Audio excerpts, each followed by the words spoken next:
Can I request my team to start playing the video?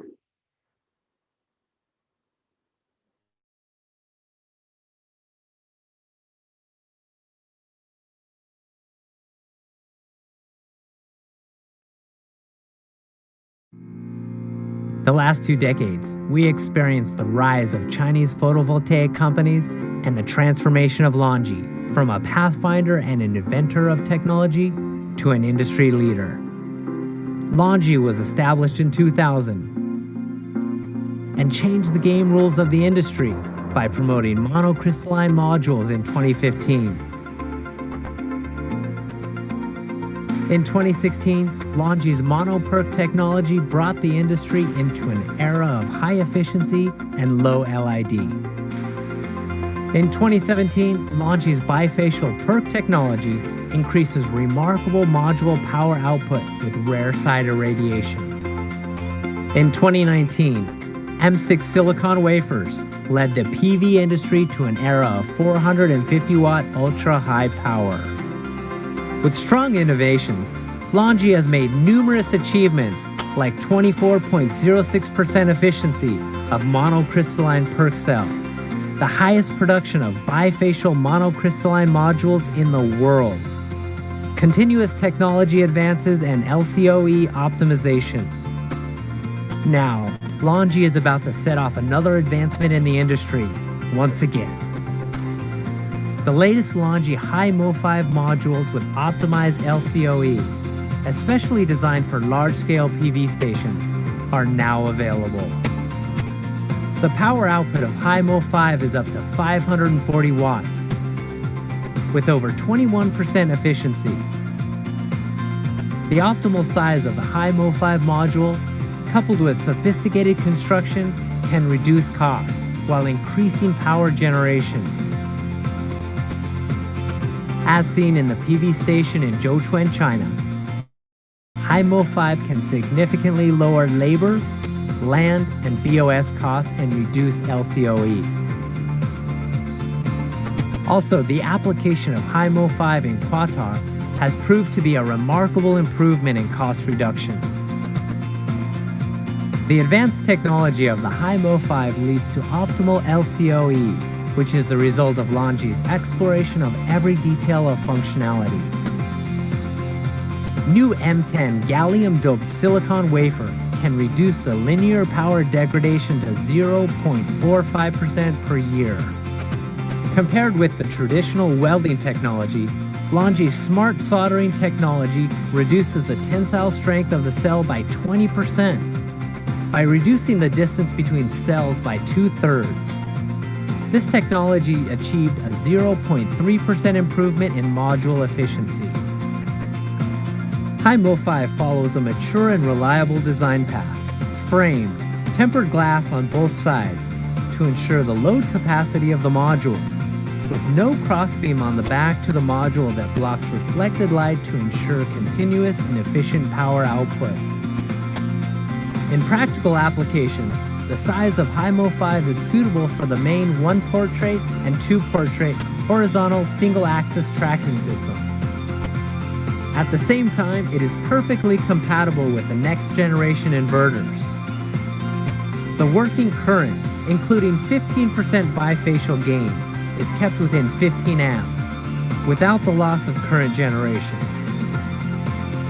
Standardization, perfect adaptation, cost optimization, and high efficiency leads to optimized LCOE that enables high Mo5 to be one of the most valuable products on the market. The high volume production of high Mo5 is ready.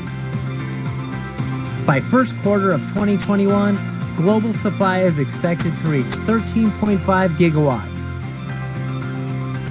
The new high Mo5 joins the LONGi high Mo family, bringing in a new PV era with ultra-high value.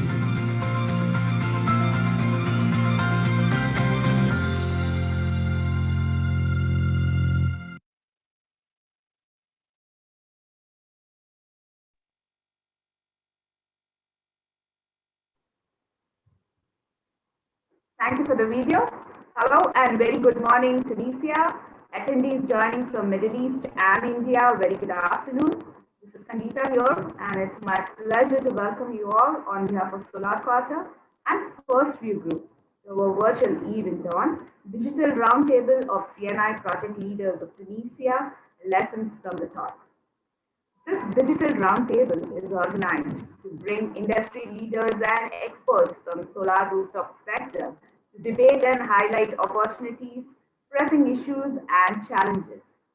Today, we will discuss the changing policy, price, evolving module technologies, procurement, and project development dynamics in this sector. I would like to thank our exclusive partner, Longi Solar, for joining us today. Attendees, thank you so much for taking our time from your busy schedule and joining us today. You say in French, bonjour. So with this, let's begin with our first techno-commercial presentation by Mr. Kevin Robinson, who is in technical sales from Longi Solar. Over to you, sir.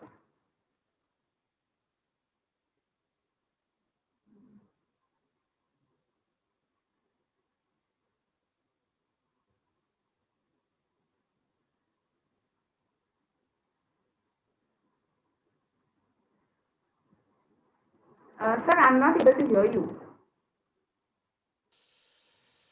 Hi, good morning, everybody. So thank you very much for the opportunity to present today. It's always very nice to be back in Tunisia, although even virtually. The last time I was there with physical presence was around 3 years ago. So I hope that we can share some valuable information today. I'm going to start off with maybe a 5 to 10 minute presentation just on some of the value proposition of Longi Solar. And the reason why I want to do this is that quite often we hear from customers that we don't really care as long as we're using tier one modules. And we've seen over time that this is not really a good criteria for evaluating solar modules, especially when you consider that according to market research, 25% to 30% of power plants are actually underperforming. So it's quite important to consider some of the technical and financial considerations of the companies that you are working with. So very quickly, some highlights. There's a little disturbance in your audio. There's a little disturbance in your audio. Let me try this.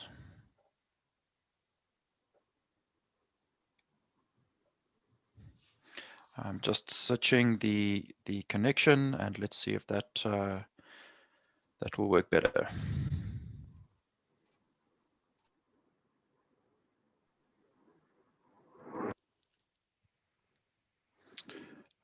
I hope this is better now. I've just changed the connection.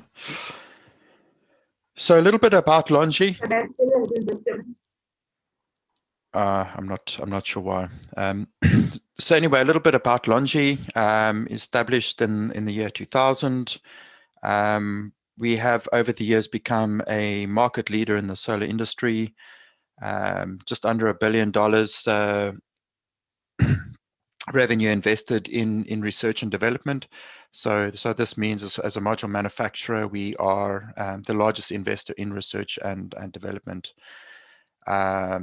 Quite a number of financial awards and recognition from business leaders as a leader in the PV industry. So some of the very specific achievements. Currently, we have about 40% market share in the wafer business.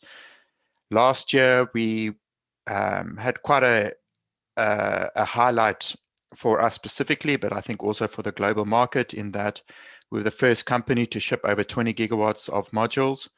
And that was just actually for us, just over 22 gigawatts shipped in 2020. In addition, we've shipped, as of last year, we've shipped more than 10 gigawatts of bifacial modules, and we are recognized by Bloomberg and PV Tech as a leader when it comes to bankability. So talking just specifically about financial health, we are a tier one manufacturer according to Bloomberg. We have as of last year, we had the highest number of shipments, and we're number one position. If we look at some of the financials, looking at two different metrics, the Altman Z score, we're a market leader when it comes to this particular metric, being the most profitable company. If we also look at a different metric, PV Tech, probably about 2.5, 3 years ago now, introduced a different metric that considers not only the size of the company, the financial stability, but also looks at technical and product quality. So Longi has been the only manufacturer that's consistently stayed in the AAA status, and this is something that we're incredibly proud of, that we continue to be a leader in bankability and technology. Quality, of course, is very important aspects to us, and consistently through different metrics, we've consistently shown that we are a market leader when it comes to quality. Through the different tests, the DNVGL, the PQP program with PV Evolution Labs. Over the last 4 years, we've been shown to be a top performer in this particular category. Also with the RETC testing, also another lab out of the USA, market leader in this particular metric. And then PV Magazine, TUV, Rhineland, also a number of awards there. So what actually makes Longi different to some of our peers? I think this is probably the biggest. If you consider the technology itself, we use gallium doping when we manufacture our solar cells. So this is something slightly different. Industry standard has actually been boron doping over the years. The reason why we've chosen gallium doping specifically is that it gives us a number of advantages. So specifically light-induced degradation and light and elevated temperature-induced degradation. The gallium doping solves these particular problems, and it allows us to offer better power warranties and ensures that we get much higher energy yields over the lifetime of the solar project, simply because of the degradation doesn't affect the output of the solar module so much, so we get a much higher energy yield over the lifetime of the project. I'm talking specifically about the quality aspects now. If we look at this particular metrics, the RETC testing, there's 3 specific metrics that they are using in these testings. So they're looking at reliability, quality, and performance. So certain companies may perform well in each of these different aspects, but with regards to this specific test, Longi Solar was the only one that passed all of the 8 tests as highest performer in each of these categories. So this is just to show that when it comes to reliability, performance, and quality, Longi is a leader in these aspects. As I mentioned, because of the gallium doping that we use, we offer a much better power performance. So looking at the degradation through plants that we have throughout the world, in USA, China, India, and Saudi Arabia. So these particular plants we're looking at to try and understand the degradation across various different environments. So from temperate environments to hot and humid, to very hot and dry climates. And if we look at the average degradation over this period, it can be seen that it is quite low, and we're a market leader in this particular aspect as well. So, energy yield is something that is very, very important to us and one of our specific focuses. So quite often people will consider the cost of the solar module without looking at the energy yield over a 20 or 25-year period.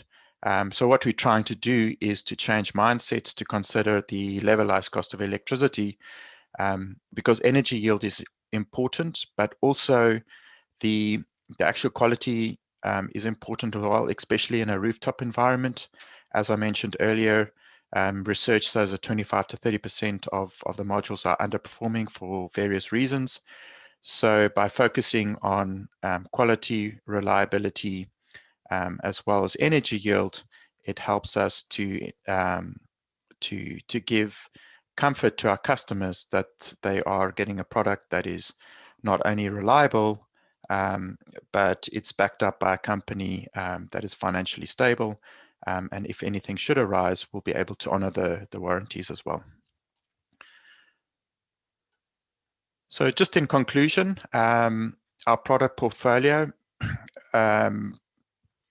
LONGi was a leader in monocrystalline technology, and we led the transition from a poly-dominated market to a heavily mono-PERC dominated market.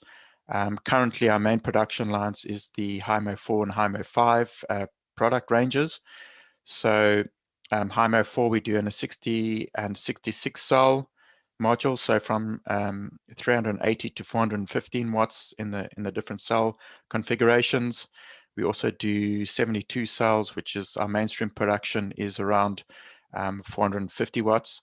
So the HIMO 4 product ranges are really well suited to domestic and commercial industrial type of applications. And then our HIMO 5, which is 66 or 72 cells, either 490 or 540 watt peak range. And these product ranges are typically suited for large ground mount power plants. And of course, we do this in monofacial as well as bifacial technology. Thank you very much.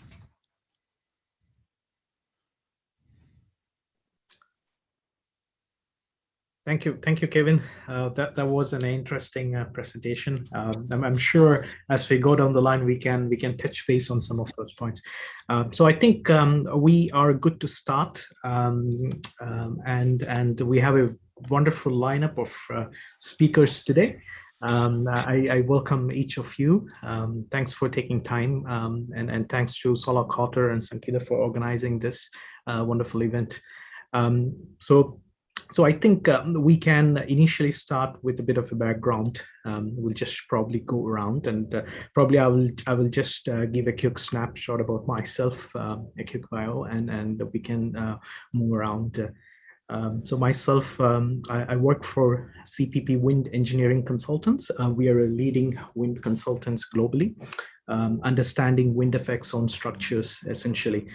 We have different verticals, how we work in terms of looking at the structures. So primarily our two to three sectors, which would be one is the structures, one is a solar division, and then we have an air quality division. So today, I would down the line speak about how we are influencing the solar environment with regard to getting inputs and at the same time giving feedbacks through wind tunnel testing in the solar area of science. And probably we can discuss that down the line.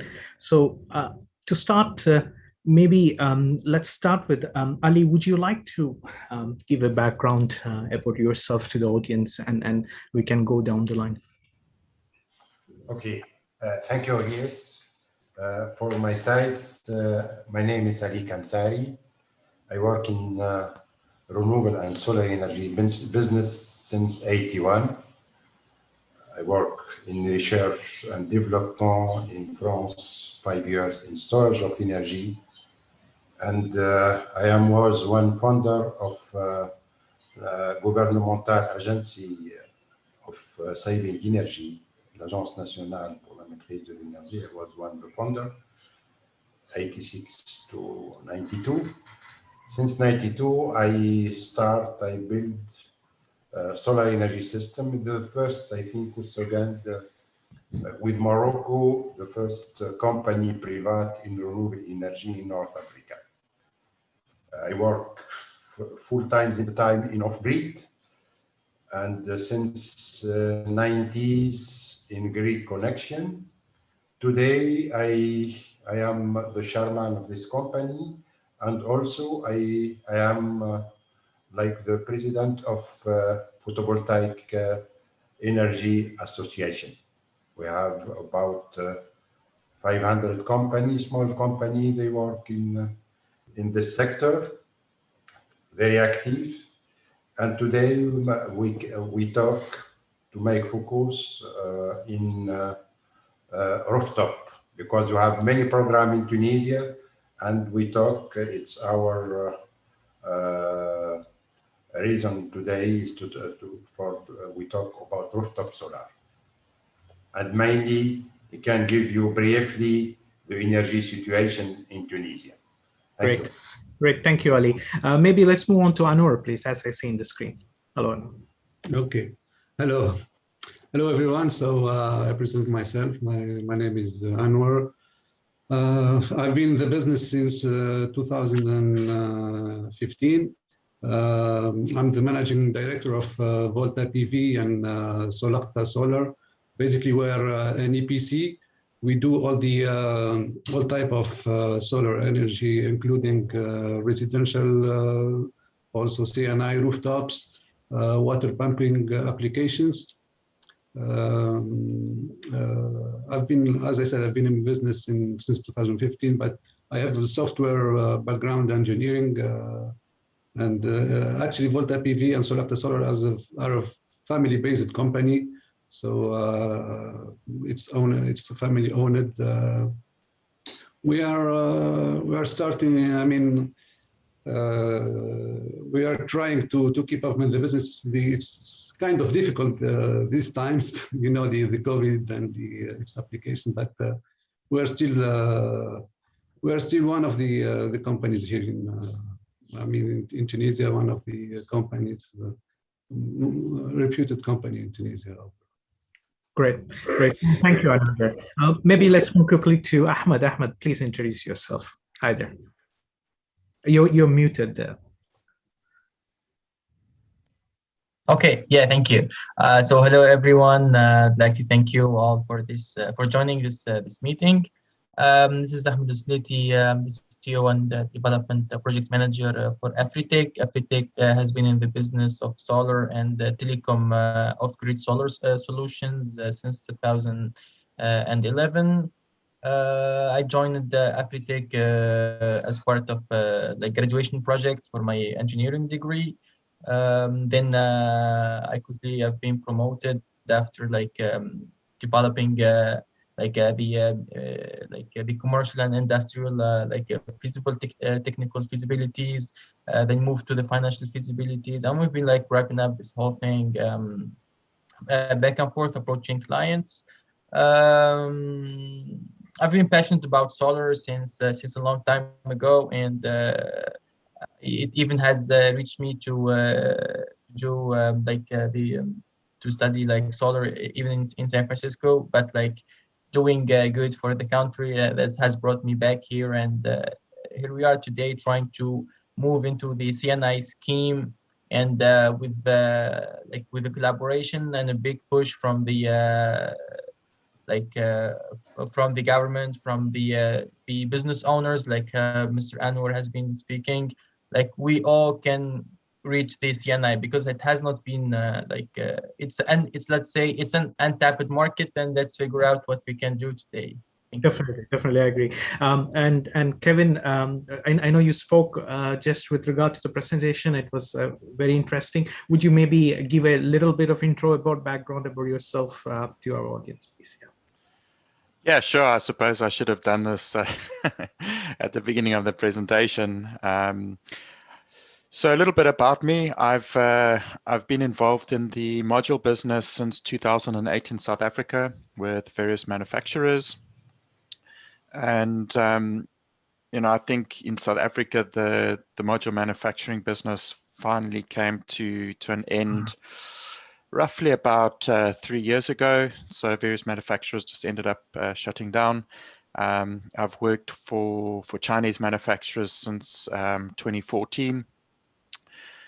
And over the last 4 years or so, more in a technical kind of role in the Middle East and Africa, doing sort of technical services as well as technical sales. So across commercial, industrial, and utility scale business. And in the past, I've also been involved in some EPC work on utility scale power plants. Great. Thank you, Kevin. And so, looking at Tunisia and the CNI market, I think it's one of what the data shows is one of the most promising in the region, and if not to say, it's just trailing behind some of the countries that's really setting examples as well. For instance, like Jordan or UAE, where we can see the installed capacities are on the higher end. So I think one thing that crosses my mind to start to kick off is to probably ask Ali, who's very experienced with regard to the government side of things as well, what's your opinion in terms of the government initiatives right now in Tunisia, Ali, that's happening with regard to particularly the policy steps that's being taken? Yes, thank you. Yes, just I give you briefly the energy situation in Tunisia. If you compare our neighbor Algeria or Libya, they have much oil and gas. Tunisia, it's recorded an energy deficit about 6 million. Our demand, it's 11 million ton equivalent of oil, and world of energy situation, Tunisian adopted energy transition program in 2014 to reduce 30% of the primary energy compared to trend scenario, the horizon 2030. The face of the problem, energy dependence and the fight against climate change, Tunisia launched a solar plant in 2009. And the aims of the program is to install about 4 gigawatts in renewable energy, wind mainly, and solar maybe a little bit CSP. And they have 3 regimes in Tunisia to achieve this program. We have the regime self-consumption and auto-consumption is our subject of today, rooftop solar. And also we have other program, concession and authorization. Concession is for the big project, and the first round is launched 3 years ago. And we are surprised about the price. It's the winner, it's the big winner, it's Scatec from Norway. The price, it's about 2.5 cents of dollar. And if you take our average price of utility company is 4 times this price. And the Tunisian government is very excited to launch second round. So the first round is 500 megawatt. And also we have authorization program. It's for medium size project in the land. It's 1 to 10 megawatt PV, 30 megawatt wind. We have 4 rounds. It's about 280 permit given by the government. And average price, it's 130 millions. It's about roughly 40 cents, 4 cents of American dollar. And if I come in our subject today, the rooftop solar is special program. It's unique in the North Africa. It's the ProSol ELEC, Programme Solaire Électrique. It's for the household, for residential use mainly. And the program, it's supported by the government. We have subsidies about 30%, and the fund for the subsidies, the name is FTE, Fond de Transition Énergétique. And the fund is come from taxes and from taxes of car, for AC, air condition, because air condition is responsible of the peak of the demand of electricity. and also in petrol and gas user. And with this program, today it's very slow. We are no unhappy about this, our association, because we achieve only 170 megawatt with 500 installer, because it's very heavy, because we have today about many authorization, many administrative document, and today and in the afternoon we have a webinar for to reform this program with Agence nationale pour la maîtrise de l'énergie, for to cancel subsidies and to replace direct with bonification. Go very fast in this program.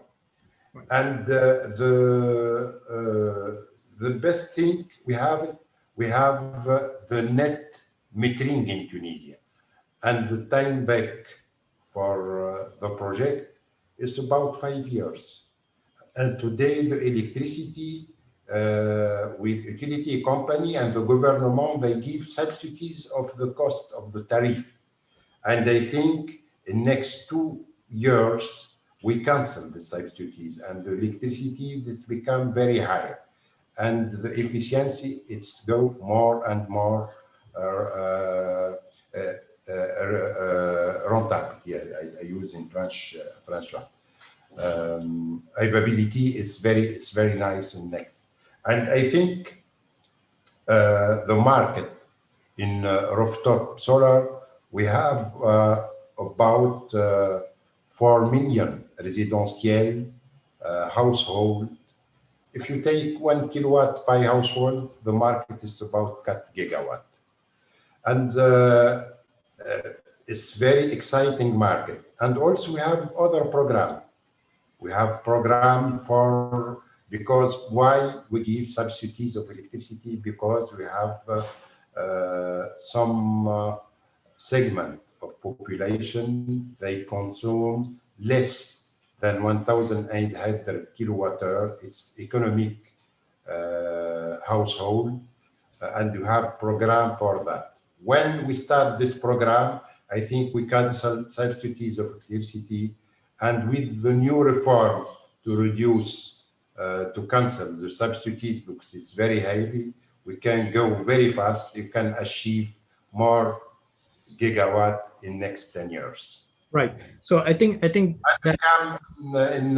if you have any question, and you can explain more and more about. Definitely, and I think, Ali, that's that the whole indication about what you mentioned with regard to the 2030 Tunisian energy plan itself is something very important, because and what I understand is between these authorization and concession schemes, these are going to really improve the market, that's particularly the local market in Tunisia.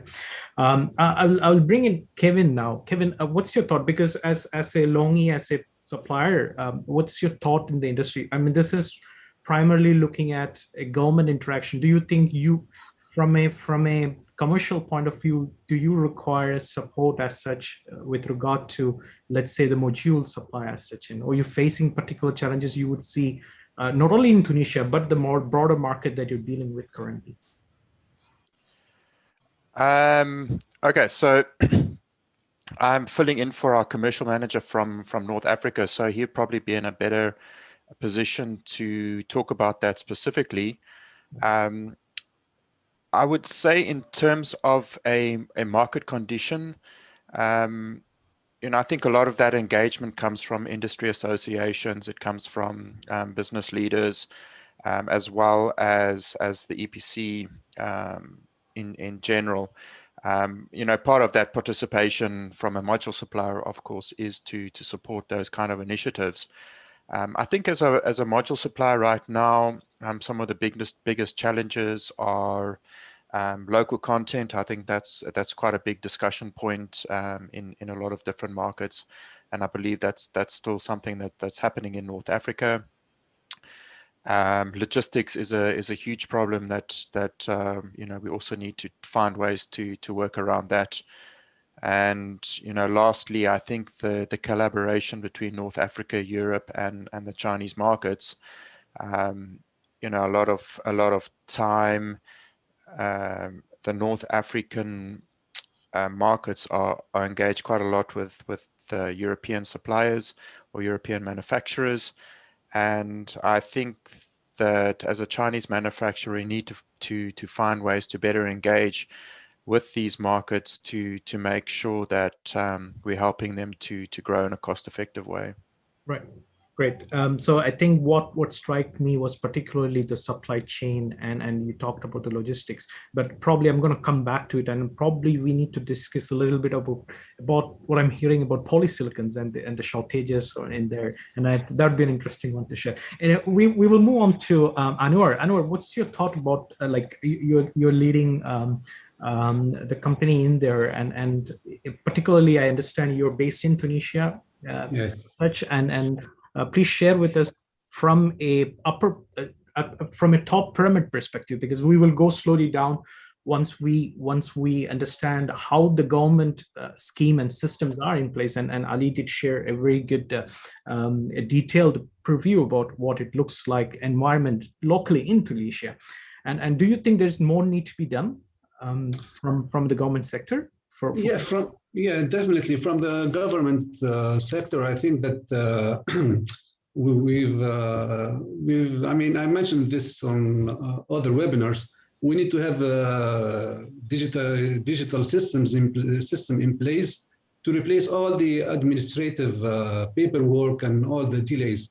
For example, if we need to have like a project for the CNI project, it takes from 14 months to it can go up to 2 years. I mean, since you signed the contract up to the commissioning, and a lot of problems that being encountered by all the companies here in Tunisia, which is like completely stopping the business. I mean, sometimes you sign the contract and then you start the installation and you end up not finding a counter.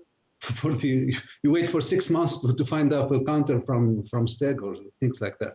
Right. So it's really it really hurts the whole business now. Okay, great. Thanks, Anwar. And Ahmed, I mean, leading Afritech, is this a similar proposition that you're seeing in the region in Tunisia, that you're lacking what Anwar was mentioning? Is that what you're seeing? Yeah, exactly. Yeah, finding electric meters right now is a huge problem when commissioning especially the residential solar.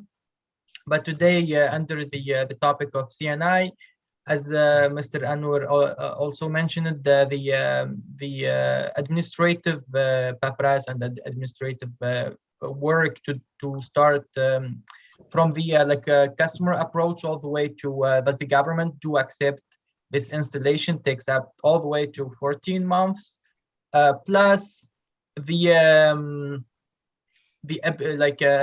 customer today. If you go with an approach or like a value proposition, hey, you're gonna install solar, you're gonna reduce your power bill, and all these sales or marketing and added value approaches, with the current decrees and laws, it's not really it's not really helping the industries and commercials to accept or to install solar, especially if they're connected to the medium voltage or the high voltage grid. This tech today, the local utility company is limiting the grid to absorb more than 30% of power yearly. Means if I have a solar array today, my manufacturing, I have 1 hour break. This is the lunch break, and I have the power going up and down, so the grid cannot absorb 30% or even more from what I produce. And this we did our calculations, and our engineering staff at Afritech, we did really intensive analysis, going through the load profile of the client and etc. And today, like the average industry cannot like install 20% of its capacity, move it to solar, which like it's not really helping us as a solar company to approach our clients. Our clients, they want to go for like the sake of solar. Hey, I want like 50% cut of my bill. I want like 75. I don't want 10 or 15. Like I would do like this paperwork and it will be on my site, on my roof, putting like just 5% or 10% reduction. So I'm addressing Mr. Ali to give push right now, and to all the guys like Mr. Anwar, Mr. Kevin, if you can like write a couple of emails, introduce the net metering. The net billing right now is not is killing the CNI, or like is upholding the CNI industry. We have like the 4 gigawatts or the 5 gigawatts of the Tunisia solar plant is there in the CNI sector. We have like a lot of industrial zones, a lot of industrial parks. It's Tunisia is like a small manufacturing company. Like we do like light manufacturing. It's employing a lot of people. Like a lot of people are in the industry sector. And they need solar, okay, with the government going to cut down the subsidies for energy.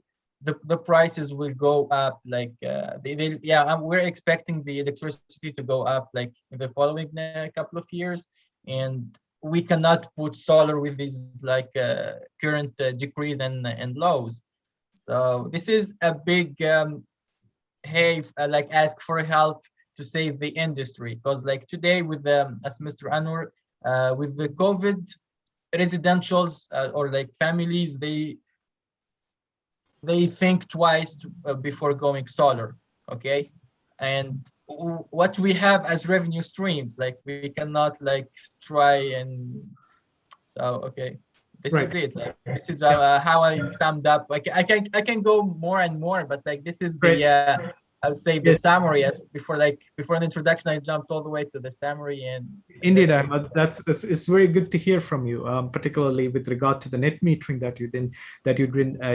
you mentioned about. So maybe Ali Kansari. So maybe in terms of looking at the best practices in the industry, particularly in CNI, do you think Tunisia model is serving as an example for other countries, particularly from a perspective, from an overview perspective? Do you see that?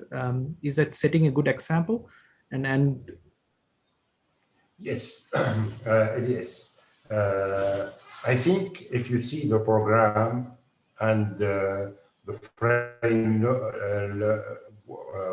framework of legal framework, we have many batteries of framework lawyers, and just we need to put on place this legal framework, because we have many programs, and we try with industry and with other associations to find the best way to put the program. It's very nice if you see the program, but our colleagues, they talk about the delay, about the meters. It's not available, we take times. But if we discuss with the government, and I see, for example, in Tunisia, they launch tender to equip all household and all industry of compteur intelligent, smart meters. If you have smart meters, we reduce this problem to wait for the meter. And everywhere, as in France, before when they start the program, the company of utility is very conservative. They opposite of photovoltaic, of wind, of solar. It's become slowly. And when we start, we talk about residential sector, because in rooftop solar, we have also industry. The medium voltage, you have not net metering, you have net billing. The time, the recover time back, it's about 7 to 9 years. And many industry, they believe to participate in this program. as Anwar talk, they take 14 months for the permit. It takes no sense. And myself and our team, we push for to reduce the time 3 months maximum, because we have many industry. They need to become very competitive, because very close to Europe, we export many goods in electronic, in electric, in textile, and we need to reduce the cost of electricity. And out photovoltaic, we can reach, and we have, we look our neighbor, Jordan and or Morocco, the big competitor on same manufacturer and same industry. And in this case, we are work very hardly and very close to PPA, for example, corporate. It's we have the legal framework for to start SPV, Society of Project, to start private company and to sell direct without utility company. We have some problem with the utility company and with organization of worker, because they think if you start this corporate PPA, we have no job for Steg or for other company of utility. But I think Tunisia should be a good example in the region, but we are a bad student. If you look taxes, for example, today we do the benchmarking for the taxes.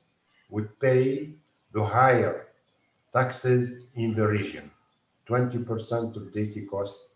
I don't understand. Right.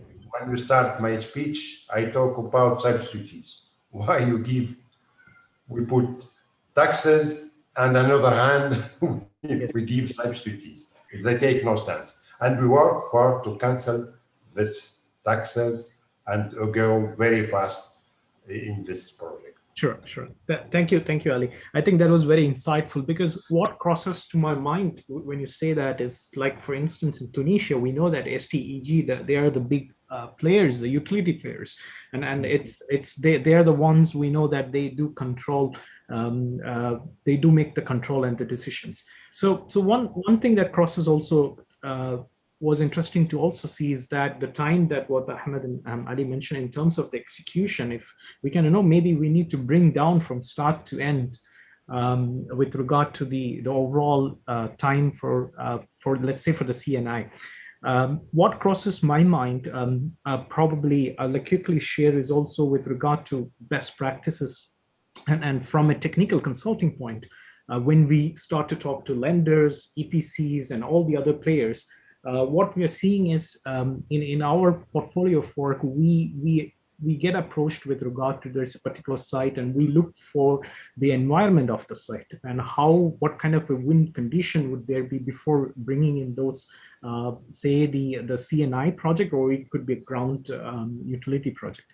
And we try to take in the different airport data in there and try to combine them and come up with the design wind speeds that would be that what is there currently wouldn't be a right one to use, in which we can actually prep up and bring in theoretically, and based on the measured data that we have, what would be the right design wind speeds to use for the structural teams.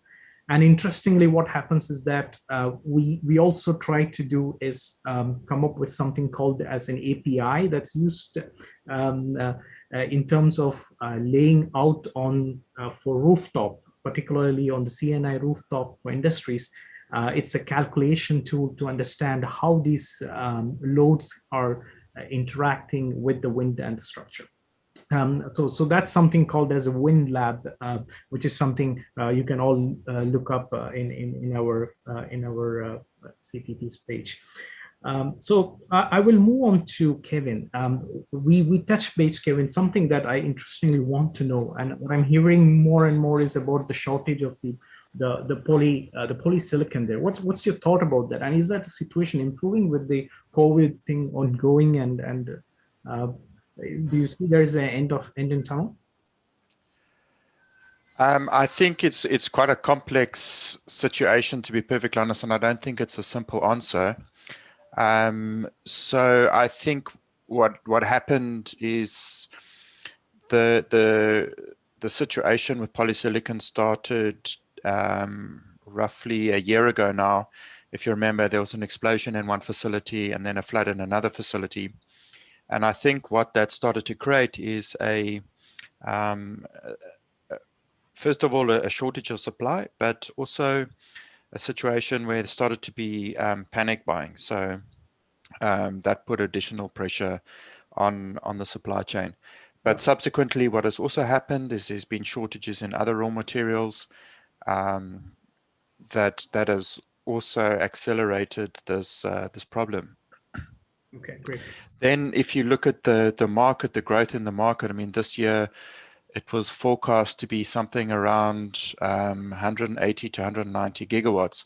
And just that huge growth over the last 4 or 5 years, I think it's been difficult for industry to keep up with that demand. Also what we're seeing is there was an announcement recently that subsidies in China are ending at the end of this year. So there's a huge rush in the Chinese domestic market to get their installations connected. India, we've seen that there's duties which are going to be imposed. Well, I think it's March or April next year. So I think there's also a huge rush in India. So all of these things together have just created almost a perfect storm. But I kind of feel that it is a short-term situation, and we're probably at round about the peak of this crisis, if you want to call it. And I think those will start to ease up, and we'll see things starting to normalize over the next 2 to 3 quarters. Great. Thank you, Kevin. And I'm being told that we don't have much time left as well. So I'm going to go quickly to Anwar here. Anwar, your background, I also understand you deal with the power side as well and storage. So tell us a bit about how is the rooftop and storage going along. I know there's a lot of intermittency is a big issue, right? So throw us some light into what do you see? How is because there is always a possibility now. What's going to happen in the near future is EV is also going to take, electric vehicles are going to come up as well. So these things, it's going to be a mesh, a hybrid of EV and storage and rooftop. So I'm just saying here that's a good possibility. That's something to be envisioned very soon. So please throw us some light in that direction. Okay. For the short term, okay, the grid in Tunisia is very reliable right now. Okay, so we don't need any kind of storage and so forth. Probably once we're gonna have the EV, so we're gonna need this type of applications, the storage, etc. For instance, if we talk about storage and CNI application and storage, it's not like cost effective right now. So it's not the right time to invest in this type of applications. In 2 words. Right. But it's coming up. I mean, I don't know when. I mean, once we're gonna have the EV in Tunisia, it's a matter of legal frame. It's a matter of when. So once we're gonna have it, for sure, people are gonna need all these vehicle chargers, all this storage, all these things. Right. But when, God knows when. So moving to Ahmed. So in your role with Afritech, and with regard to so you playing with regard to you take a role of the EPC as well. Correct me. We are an EPC, and so in terms of what I understand is that when we look at EPCs, one of the major challenges they're facing is one would be you're piling. your piling is because constructing solar plants as such, when you look at other construction in general, comparatively is not a big challenge. But the challenge comes down to you, primarily with regard to the piling and the soil, and as well as you're looking at the substation. So share with us what you see as, as an EPC with as Afritech is going forward. What are you seeing the challenges? I'm seeing most of the challenges as an EPC to install solar, the rooftop, commercial and industrial solar rooftop, is the heat losses due to the roofing, type of roofing materials they used for the industrial facilities. For example, they use like a sort of like light metals. They use like composites. They use like different sort of materials. And when you place like a sort of BIPV, like direct on the roof, you don't leave like half meter of to make the airflow. We use helioscope for example, and the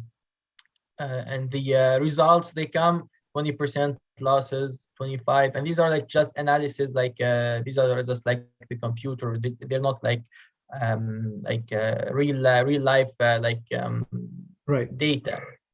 And yeah, the soiling comes to these like heat losses. It's like mid-arid, it's like arid weather, very hot in the summer. We already like this today is like extremely hot, and these losses like do add up by the end of the year. Right. And do you see it's these rooftop installations, is it more, as you see, is it ballast, or is it a combination of hybrid, ballast plus attached? Or what are you seeing typically, and is it a trend? Yeah, I'm seeing hybrid. Yeah, I'm seeing hybrid. It depends on the roof. If they're like, it's a hard roof, flat, we go for the like with the regular, like same as residential with like 30% due south thing. If it's like industrial, like east-west and thing, we go for hybrid. And it, as I mentioned, it depends on the type of material. If it's like a flip roof, or like it's actually flat on the, or actually east-west thing. But like there's a small point I would like go for regarding the batteries. The batteries with CNI, they're like a good solution if we introduce the VPP, or the virtual power plant, in Tunisia. So that's a lot of work. We just like dig a bit in Afritech about the VPP.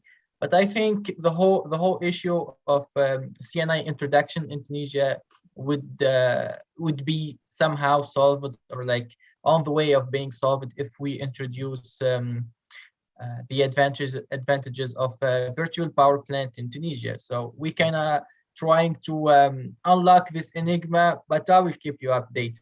Okay, so that's a kind of a confidential, I would say. But like I'm trying to point here to help everyone shed some light on this like opportunity, because like we kind of late into CNI, and we kind of, so when it comes all together, like everyone would do his part into lifting this like this issue all together. We're not like we're trying to say, hey, this is Afritech, we did this. It's an issue. The market is I would say huge, as Mr. Ali can confirm, and everyone can do his part. Definitely, and thank you, Ahmed. And moving to Ali, I have a quick question. Is that like for instance, let's say in UAE, you would have heard about the DEWA program, the Shams program, wherein which they for CNIs they had this the thing going on, and then there was a cap recently installed, which is a 2 megawatt cap. So something similar with STEG there in Tunisia. Is it something going on? Is there a cap in terms of the capacity that you can generate in Tunisia at this point, Ali? I don't understand your question. Yes, because it's cut at times. So I was asking, is there any cap that a facility can generate for the use? For instance, in some places like in Dubai, it's a 2 megawatt cap. as a rule. So is something in Tunisia that STG has, since they are the key utility players, have they gotten any rules around it, a regulatory framework that you cannot produce above a threshold?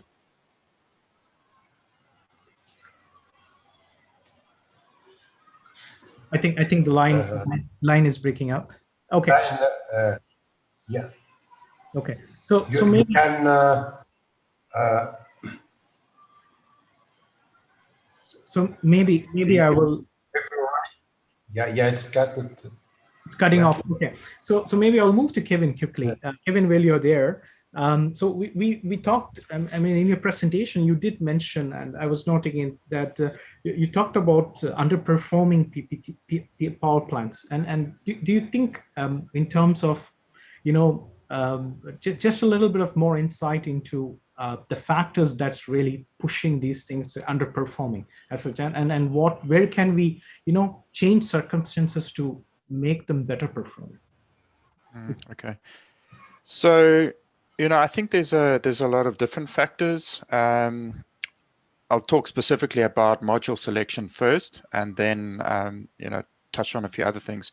So I think one of the biggest problems is that, as I mentioned before, people consider tier 1 modules, that's their benchmark, but this has been shown through different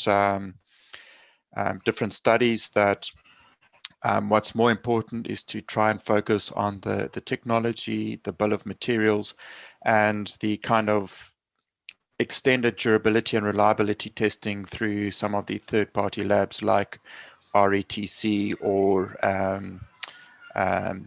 PV Evolution Labs in the US. They both do extended reliability testing.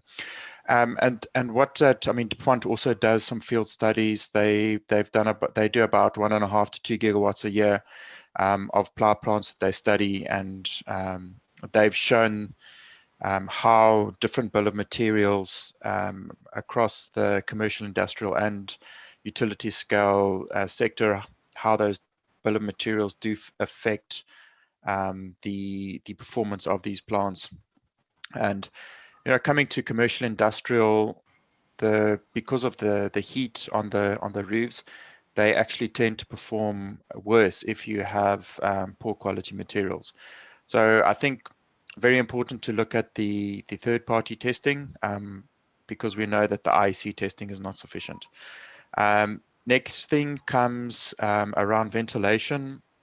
So I think ventilation is quite important, and important to pay attention to the installation criteria of the module manufacturers to ensure that there is ventilation underneath the modules. And of course, the ventilation issues are becoming more and more of an issue as the size of the modules is growing. Right. And then, I think it's just things like, it's not in all of the cases, but quite often there are some installation issues around selection of cables, and then sometimes, in the inverter rooms, making sure the inverter rooms aren't overheating and that kind of thing. So it's a little bit of everything. No, great thoughts there, Kevin. And when I look back to look in terms of an overview on, let's say, cost reduction, and there is some great thoughts that goes around with regard to splitting it into, let's say, hardware costs and soft costs, and then also probably then splitting into O&M and inverter cost and financing charges, and overview. And interestingly, the statistics shows that, and most of the reductions that you can really push in the coming years probably would be on the soft cost. And soft cost is nothing but the marketing, the labor, the supply chain, everything that comes in bundled together. So that's interesting. So Anur, let's talk about a little bit about the future tech that would come into the system. So PV and BAPV, the building integrated photovoltaic, these are also things that's not too far away. And this, we are seeing that these being implemented. Do you think such new tech would be implemented soon in the region? Do you have a feeling for that, Anur?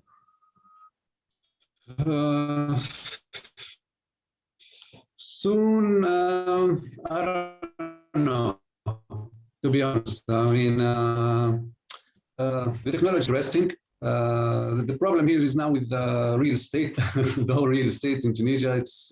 We have a problem. It's kind of the market is going very, very slow. And people are not aware yet about the BIPV importance and all these things. So probably we as experts, we know how things are working, but it will come, but not quite soon. Probably I say in 10 years time, or probably more than that. I mean, not in the short period, Right.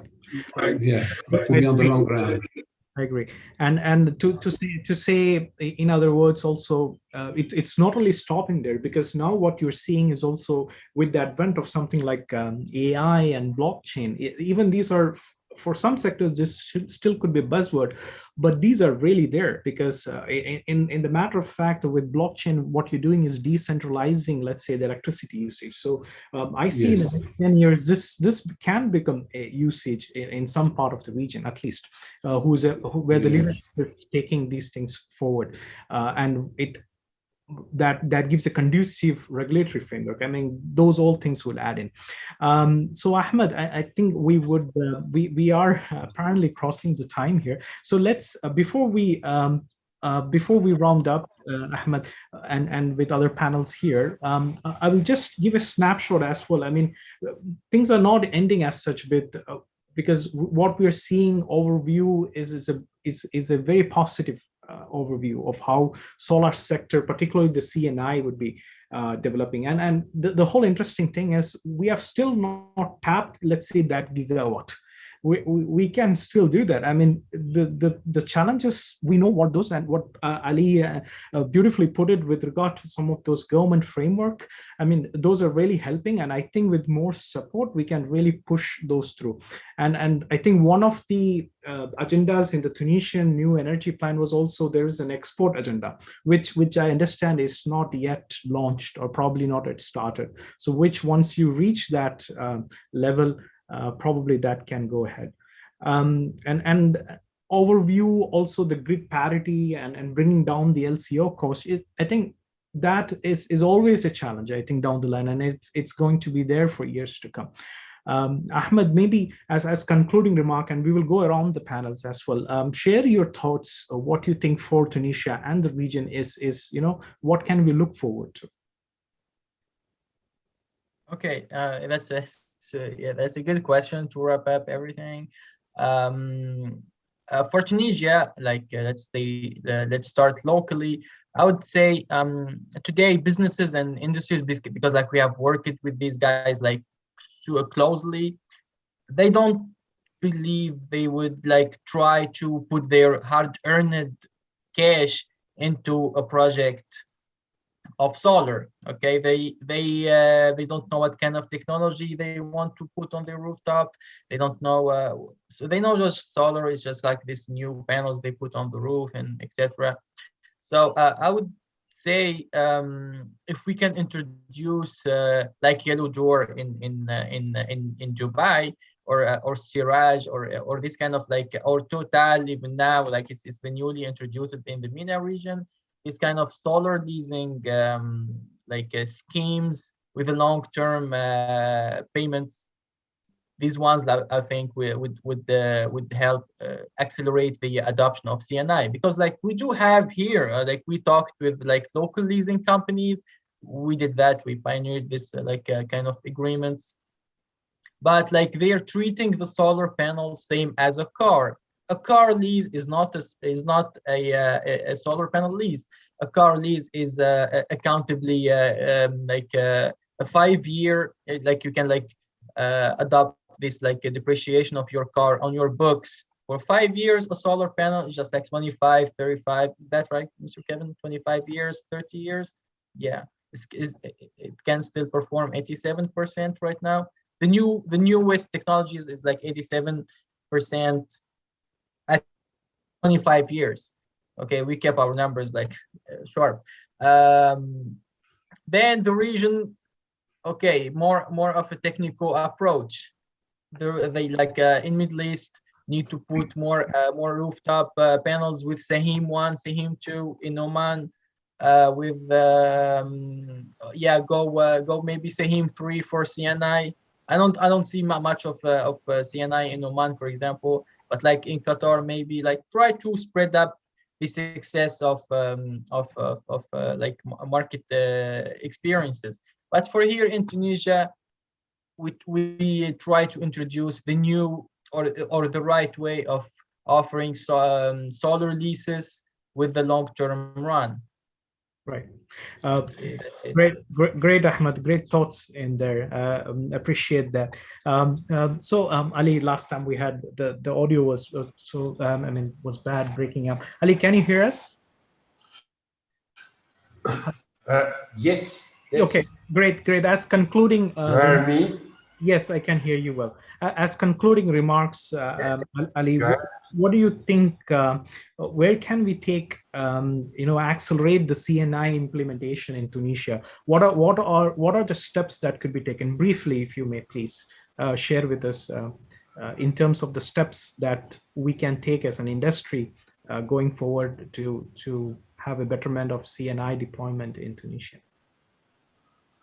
Yes, we talk about to reduce the taxes for to go very fast. And also my question to Kevin today, he talked about logistic and the freight. Panels, you have two main brand from China, Genco Solar and Longi Solar. And today, the cost of freight from China is very huge. And the company, they move for Europe and for Turkey because the freight time, if you compare last year, from $3,500, today we pay $20,000 for 40 feet container. I make calculation very roughly, it's about 8 cents per watt peak. And for me, my question to Kevin, how you can reduce this price is to open big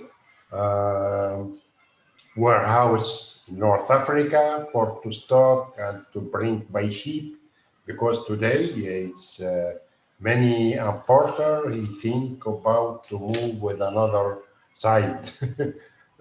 It's 8 cents. It's a huge money for. It's just to reduce freight. You can go very fast because 80% or 70% of the market is from China. And now with this freight, I think it's big obstacle. Definitely. So Kevin, would you like to take on that? And you can add in as a closing remark as well, your thoughts on. Yeah, I think closing remarks is that, these challenges that have been mentioned today have been present in every single market that I've seen. And I think from a legislation point of view, it's difficult because each government, each utility is almost trying to reinvent the wheel. However, these are established practices throughout the world. So I think the utility companies tend to try and overcomplicate things a little bit. And it's just as they understand the technology and how it can assist that, so it does tend to go slowly, but it probably will accelerate in Tunisia over time. Just on the topic of storage, South Africa is a little bit of a different market because we have grid stability issues, but we're finding that with energy management systems, smart energy management systems, using battery energy storage solutions, we're actually better able to manage the production from the renewable energy plants. And this happens through load shifting, because we've got time of use tariffs. So we can use the batteries to load shift and to better manage the return on investment. And as storage costs come down, I think you're going to see more and more integration into the grids with the digitalization of energy grids. Just with regards to costs, specifically with logistics, I think that is a short-term solution, and we will start to see that come down over time. Definitely, it's a global problem. It's not necessarily specific to North Africa, although I do believe that North Africa has got, let's say, unrealistic charges right now at this point in time. Yeah, I think as concluding remarks, that's what I can say. Great, thank you, Kevin. Wonderful. Anwar, so one thing that crosses my mind, and what Kevin was touching, I mean, based particularly the pricing and all overall, it looks like there are a couple of challenges. And then when you start to look at barriers as such, it's not only finance, it could also be a hybrid of finance as well as contracting challenges, and then it's also the customer's payback notice. When are you getting paid? When you start to think about that. So Anwar, please throw us some light into concluding remark as you see for CNI in Tunisia. What are your thoughts in general? Okay, for CNI in Tunisia, my final thoughts. We need to have to improve the framework, and we need that can solve all the problems. I mean, otherwise, instead of doing things in 1 month, we can do things in 1 month instead of doing them in 40 months or more. So it's very simple. Just get the legal framework digitalized with a very secure system. We have very good IT guys here in the country. They can do it in no time. I mean, it's very quick, very fast. Great. Thank you, Anwar. That was interesting because you stressed even initially about the IT system deployment, and we cannot say how important it is. It is really something key that sometimes is overlooked in terms of the infrastructure that's required, particularly when you're talking about regulatory framework coming into picture, and then we have different lenders and developers all playing together. That would also be a key factor. And then, of course, reducing the timeline. If we are seeing something like north of 14 months, this is really too long, and that's something we have to really push down. One other thing that crosses my mind is in terms of what we happen to hear is also, particularly in Tunisia, one of the recommendations was probably we need to have an independent energy agency to actually look into as such, as an overview body on it.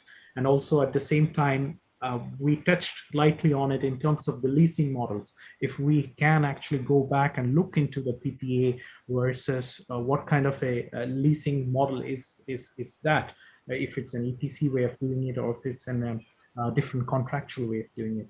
One other thing would also be looking at, of course, the bankability of the power purchase agreement, which also need to be stressed, the importance of that. I think today we had a wonderful session. We touched a lot of points, may not be in too detail, but I think the viewers would have got a great idea of what the Tunisian market is as such, and how we are heading down, particularly in the CNI segment, and what we are seeing. It's 2030 vision. I really hope Tunisia is able to beat the 2030 vision by a large margin at least. And compete with other countries that's actually setting example down the line. Once again, Ali, Kevin, Anur, Ahmed, all of you joining in. I really appreciate you all taking time for joining us today. Sankita, the floor is yours. Thank you. Thank you very much, all of your panelists, for such an insightful session and sparing your precious time and extending your support for this event. I would like to thank each one of you who have joined us today. So with this positive note, we are ending today's event. and promise you to come back soon with more knowledge-driven events. Till then, bye from our end. Please do take care of yourself and be safe. Thank you. Thank you. Thank you. Bye-bye. Bye. Thank you. Bye. Bye.